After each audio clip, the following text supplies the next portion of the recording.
श्री जगदीश प्रसाद गुप्ता छत्तीसगढ़ शासन में chief engineer के पद से रिटायर होने के बाद श्री द्वारिका महाराज स्मृति न्यास के तत्वाधान में श्री द्वारिकाधीश एवं बागेश्वर महादेव मंदिर का वर्ष 2005 में अपने पुत्रों इंजीनियर कुंजन गुप्ता और भुवन गुप्ता के सहयोग से अवंती विहार रायपुर छत्तीसगढ़ में निर्माण करवाया।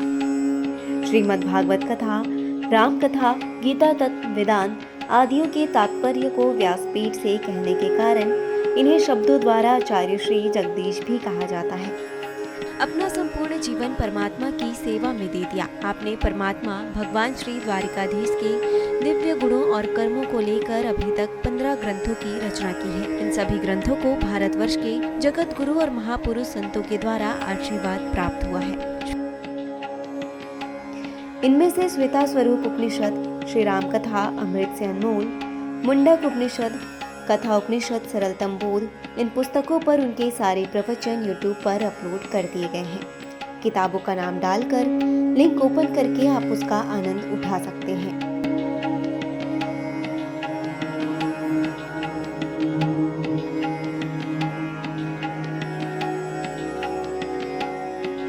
उनके ग्रंथ श्रीमद् भागवत और वेदांत सार के चतुर्थ खंड का अष्टम विचार रामलीला का आश्रय का उद्बोधन सुन रहे हैं आप।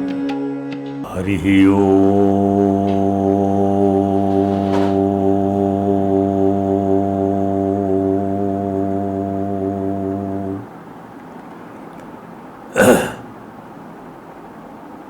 समं प्रशान्तं सुमुखं दीर्घचारु चतुर्भुजं समानकर्णविन्यस्तैस्फुरन्मकराकृतकुण्डलम् हेमाम्बरं घनश्यामं श्रीवत्सां श्रीनिकेतनं शङ्खचक्रगदा पद्मो वनमाला विभूषितं नूपुरैः विलसितपादं कौस्तुभप्रभयायुतं द्युमत्किरीट कटककटिसूत्राङ्गद्युतं सर्वाङ्गमनोहरं हृदं कृपाप्रसादेशनं सुकुमारम् अभिध्यायेत सर्वाङ्गेषु मनो ददतु। वंशी विभूषितकरान् नवनीयदाभात् पीताम्बरा तरुणबिम्बफला धरोस्तात् पूर्णेन्दु सुंदर मुखात् अरविंद नेत्रात् कृष्णात् परम किमपि तत्त्वमहं न जाने तप्त कांचन गौरांगी राधे वृंदावनेश्वरी वृषभानुसुते देवी प्रणमामि हरि प्रिये। गुरुर्ब्रह्मा गुरुर्विष्णु गुरुदेवो महेश्वरः गुरुर्साक्षात् परम ब्रह्मो तस्मै श्री गुरुवे नमः।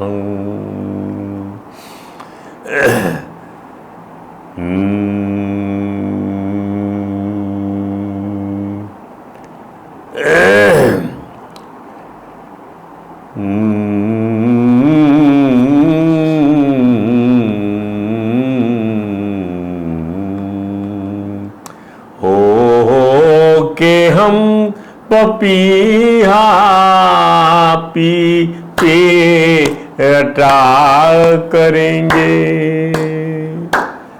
तुम स्वाति बूंद बनकर प्यासों पे दया करना, इस तन में रमा करना, इस मन में रमा करना।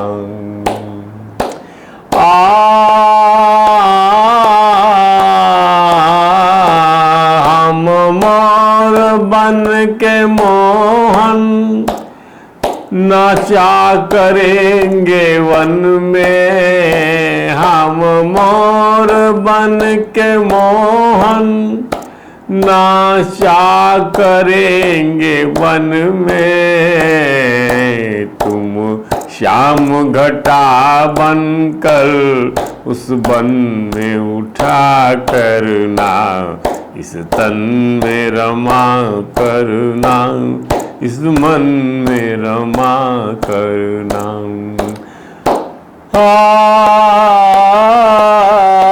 हम राधे श्याम तुमको इस जग में निहारेंगे, तुम दीन बंधु बनकर दीनों पे दया करना, इस तन में रमा करना, इस मन में रमा करना।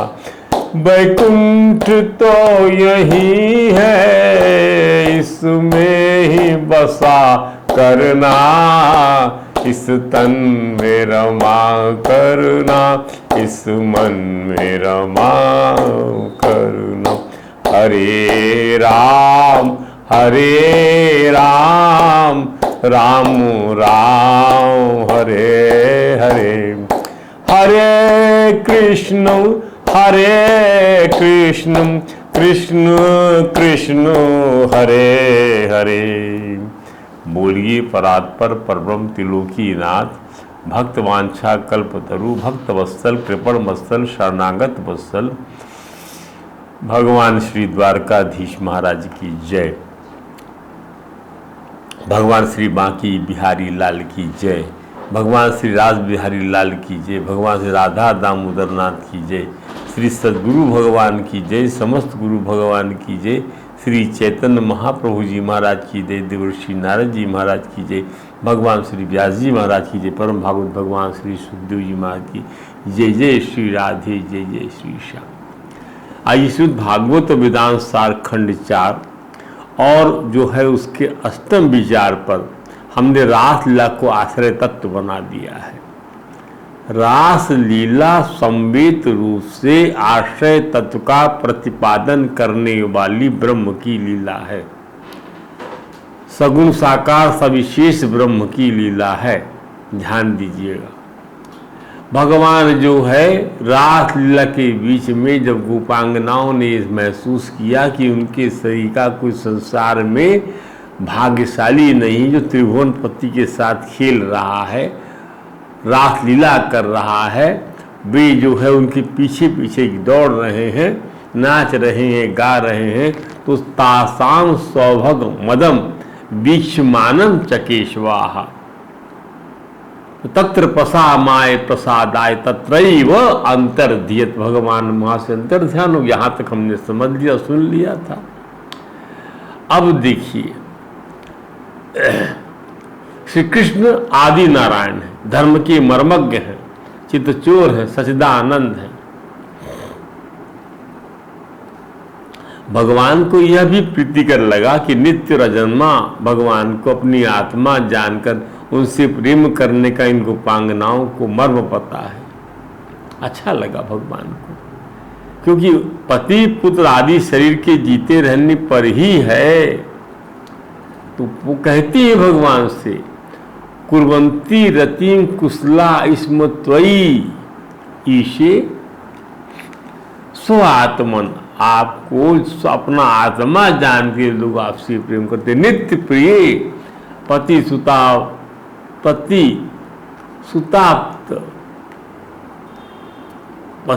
सुताप्त आतदी ही किम। ये जो आर्तदयी किम, ये जो कष्ट देने वाले हैं, ये जो अनित्य हैं, इस शरीर से जुड़े हुए हैं। शरीर टूट जाएगा, संबंध भी टूट जाएगा,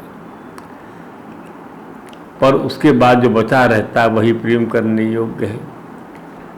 अतः जो नहीं रहने वाले हैं उनसे प्रयोजन रखना मोह ही होगा, प्रेम तो हो ही नहीं सकता। भगवान को गोप स्त्रियों के इस आत्मनिधन में भी आनंद पहुंचाया कि मेरा अवतार ब्रजमंडल का भय और दुख मिटाने के लिए हुआ है।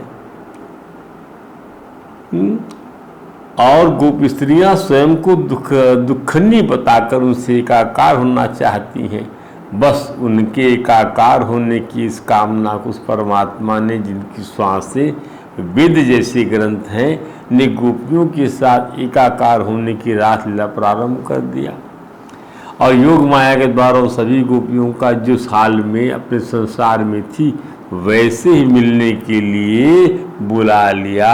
उन सभी का सम्मानजनक वस्त्र विन्यास, केश विन्यास, मुख विन्यास और रास के मंचन के लिए योग माया के द्वारा इस संगीत, गीत, राग, रागनियों को जीवंत रूप में यमुना के पुलिन पर बृहत मंच बनाकर उतार दिया। रासलीला का आरंभ कर जगत को उसी की भाषा में परमात्मा से मिलने का अर्थ समझा दिया। जगत तो ये भाषा जानता है, कैसे मिलते प्रेम, कैसे कैसे गाना गाते, कैसे रास करते, कैसे विहार करते, उसी की भाषा में समझाया भगवान ने कि यदि मुझसे जुड़ोगे इसी प्रकार से तो वो हो जाएगा रास लीला, और जो है स्वतः से जुड़ोगे इसी आयामों से तो वो क्या हो जाएगा, वह बंधन लीला हो जाएगी। बंधन लीला, बंधन कर्म बन जाएगा। परंतु रास प्रारंभ होने के बाद राधा रानी को लेकर बांके बिहारी रास की दिव्य मंचन से अंतर ध्यान हो जाते हैं। इसको समझिए, भगवान की आदि प्रकृति को छोड़कर अन्य सभी प्रकृति को अपना समझने वाले पुरुषों को भगवान की आदि प्रकृति, आदि शक्ति को छोड़कर, राधा श्री कृष्ण की को छोड़कर अन्य सभी प्रकृति को अर्थात अपने घर को, दुकान को, मकान को, किसी और देवी को, देवता को अपना समझने वाले पुरुषों को, जीवात्माओं को प्रकृति की उपलब्धि से अभिमान हो जाता है कि मुझे मिल गया, मैं इस देवता को सिद्ध कर लिया। क्योंकि वास्तविकता यह कि यत किंचित आनंद है वह भगवान दामोदर के अधरामृत का है और जीव को इससे उन्हीं को समर्पित करना चाहिए। परंतु राधा रानी के सिवा सभी गोपियों से आनंद अभिमान से श्याम सुंदर के साथ से वंचित हो जाती हैं। राधा रानी के सिवाय जो आदि प्रकृति सभी गोपियां उस अधरा अमृत के पान से वंचित हो जाती हैं आनंद के, और श्याम सुंदर राधा रानी को लेकर उनकी दृष्टि की पकड़ से दूर चले जाते हैं। इस दूरी से वियोग श्रृंगार का साधारण प्रवाह वृंदावन में श्याम राधा रानी को लेकर दूर चले गए। प्रकृति भगवान अपनी आदि प्रकृति से कभी दूर नहीं जाते, उनको साथे रखते हैं। हमने बताया अभी आपसे, जो राधा है वही कृष्ण है। तो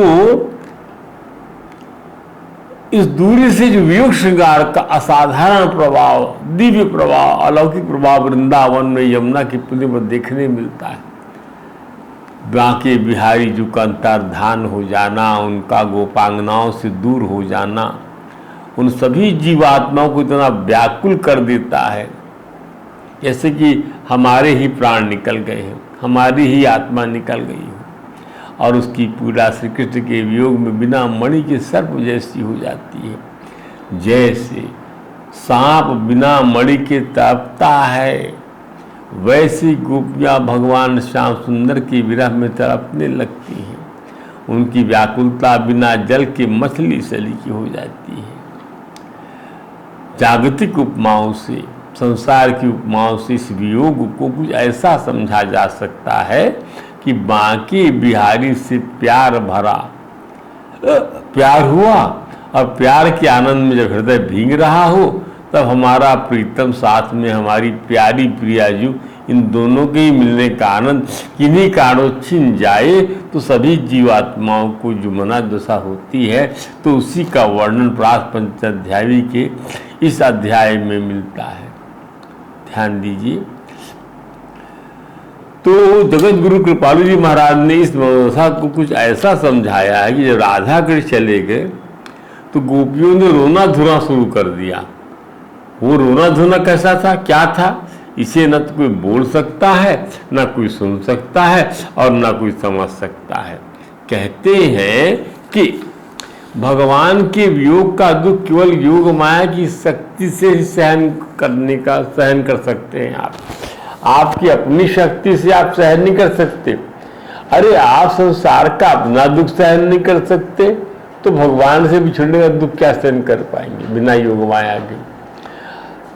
तो एक सेकंड को भी कुछ सहन नहीं कर सकता।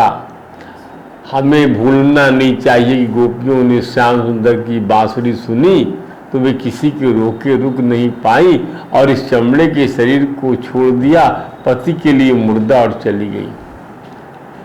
और तो जिनमें इतनी बड़ी शक्ति है, जब चाहे शरीर छोड़ दे, पति के लिए शरीर छोड़ दिया, मुर्दा ले पकड़ ले मुझको।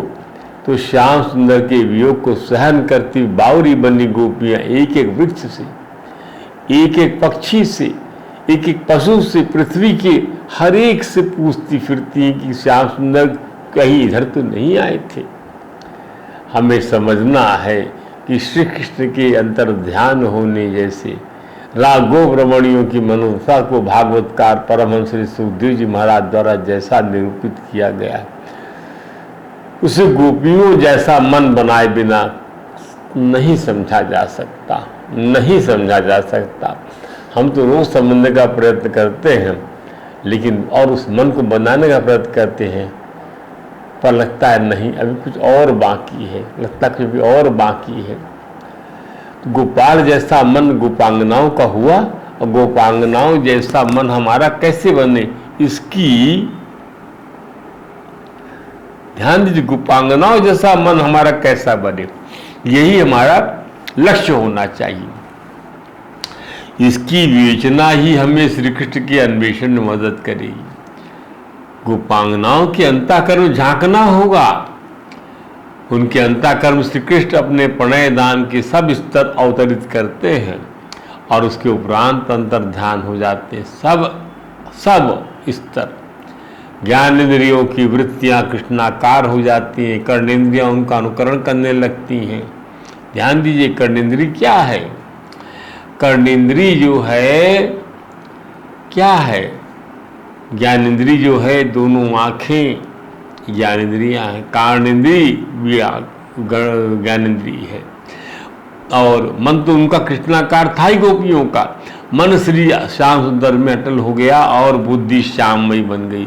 गीता में भगवान ने समझाया इसी बात को, मई एव मन आधस्त, मुझ में मन लगाओ, मई बुद्धि निवेश है, मुझ में बुद्धि को लगाओ, निवेशसी मई एव। इस प्रकार से जब मन बुद्धि लगा दिया तो तुम कहाँ रहोगी? जहाँ मन बुद्धि रहेगी। मन बुद्धि किस में है? मन बुद्धि भगवान में है, तो अब भगवान में रहोगी। मयि मनाधस्त्वा मयि बुद्धि निवेशे निवसिष्यसि मयि एव अत ऊर्ध्वं न संशयाहम्। भगवान के इसी कथन के अनुरूप गोप स्त्रियां श्री कृष्ण में तदाकार हो गई। उन्हें स्मरण नहीं रह गया कि वे गोपियां हैं। विक्षिप्त उन्मादी जैसे शब्दों का चयन इस स्थिति के लिए मुझे ठीक नहीं जान पड़ता। विक्षिप्त, उन्मादित, ये बड़े हल्के शब्द हैं।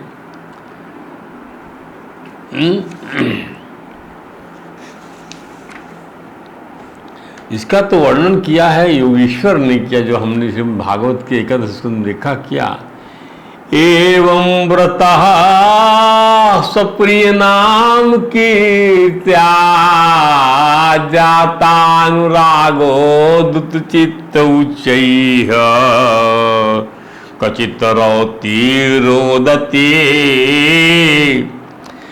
गायति नृत्यति उन्माद लोक बाह्या। कभी रोता है भक्त। एवं व्रता स्वप्रिय नाम कीर्त्या, अपने प्रीतम का कीर्तन करते हुए।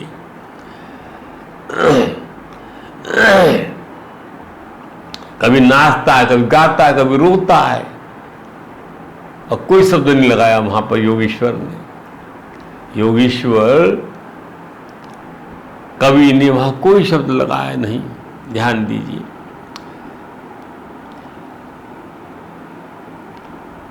परम भक्ति में भाव विभोर होकर स्वयं को स्मरण न रखकर किसको याद रखना? भगवान को याद रखना है।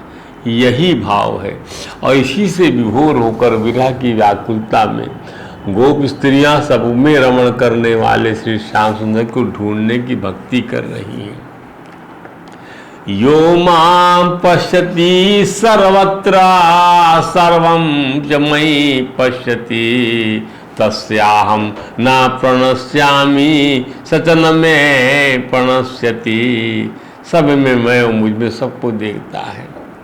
सर्वभूतस्थमात्मानं सर्वभूतानि चात्मनि शक्ति यो युक्तात्मा सर्वत्र समदर्शिना।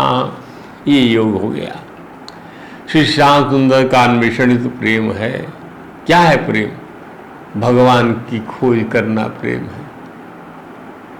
हम प्रेम में संसार का लौकिक रूप से प्रेम देखें तो क्या है? अपने प्यारे को, अपने प्रीतम को, उसका अन्वेषण करना, खोजना, कहाँ है, क्या कर रहा है, कब मिलेगा, कब नहीं मिलेगा, यही तो प्रेम है। To explore that. परम प्रेम ही तो पराभक्ति है। प्रेम में ही प्रेमी अभिनेता बन जाता है। उसका अभिनय ही तो प्रेम की अभिव्यक्ति है। अभिनय वही जीवन कहा जाता है जिसमें पात्र का अपनी भूमिका से तादात्म्य हो जाता है। जैसे मान लो कोई पात्र दशरथ जी बना है तो वो जीवन तो हो जाएगा। जैसा लगे राम का वियोग हो रहा है, प्राण निकले चले जा रहे हैं, ऐसा देखा है हमने। श्री रामानंद सागर के धारावाहिक श्री रामायण में हमने यही तो सब देखा है। सब पात्र जीवंत अभिनय करते हैं प्रीतम से और सब अपनी भूमिका से तादात्म्य हो जाते हैं। प्रीतम से तादात्म्य होते ही वह अभिनय क्या होता है? लीला बन जाता है। फिर वो अभिनय नहीं रहता, वो लीला बन गया, भूल गया अपने आप को। केवल याद रहा उसको वह स्वरूप याद रहा। दशरथ जी याद रहे, राम जी याद रहे। ऐसे ही लीला माने वह कर्म जिसमें क्रिया का अभिमान ना हो। लीला माने वह कर्म जिसमें क्रिया का अभिमान ना हो। और ऐसी ही लीलाएं लीला पुरुषोत्तम। देखिए ये शब्द का अन्वेषण कहाँ से हुआ? सगुण साकार सविशेष ब्रह्म, निर्गुण निराकार निर्विशेष ब्रह्म। अब लीला शब्द वहां पर आ गया। लीला शब्द किसी के लिए लागू नहीं होता। अरे क्या लीला है तुम्हारी, ये क्या लीला, ऐसा इसको आप उपालम के रूप में बोला जाता है। ये क्या एक्टिंग कर रहे हो, क्या लीला कर रहे हो। बड़े अभ्रंशों में इसका उपयोग किया गया है व्यवहार में। जब तो उसका अर्थ क्या है? इसमें क्रिया का अभिमान नहीं है। जैसे पति रूठ गया पत्नी से तो कोई अभिमान है क्या इसके अंदर में? नहीं। इसलिए अतः गोपियों का अभिनय वृत्ति परक है, न कि स्वांग परक। ऐसी ही लीलाएं लीला पुरुषोत्तम हमारे श्याम सुंदर जी को स्मरण कराती हैं। प्रेमी स्वयं प्रीतम बनकर जड़ और चेतन सभी को रुला रहा है।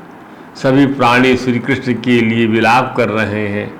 और प्रेमी जब अकेला नहीं रह जाता है, सभी चराचर उसके साथी संगी बन जाते हैं। और प्रीतम के अन्वेषण का कार्य विरह की वेदना से आज प्रेरित होते। यही सब बहुत सारे गीत विनोद अग्रवाल जी ने गाए भजन के, बहुत सारे। बिंदु जी ने, विनोद अग्रवाल जी ने, मीराबाई ने, इनको जब गाते हैं हम तो आनंद से भर जाते हैं हम। जब विरह जगदीश्वर के लिए होता तब इसे ही विशिष्ट योग कहा जाता है। जैसा कि मानस में श्री राम प्रभु के वन गमन के पश्चात अयोध्या के रहने वालों के जीवन में यह प्रकट हुआ। चित्रकूट माने जाने के समय जो भाव भरत जी में है वह राम की विरह से उद्भूत ही तो हुआ है। न राम प्रभु जाते अयोध्या छोड़ के न ये भाव उत्पन्न होता वहाँ के रहने वालों में, विशेषकर भरत जी के मन में। भरत जी भी तो वैसे ही पोशाक पहन लेते हैं, जटाजूट बना लेते हैं, वलकर धारण कर लेते हैं, जिसे राम प्रभु ने अपने वनवास की अवधि में किया था। एकमात्र श्याम सुंदर आनंद स्वरूप है। गोपियों की वृत्ति इस आनंद के कारण कृष्णाकार हो गई। कृष्ण के सिवाय कुछ भी समझ में नहीं आता।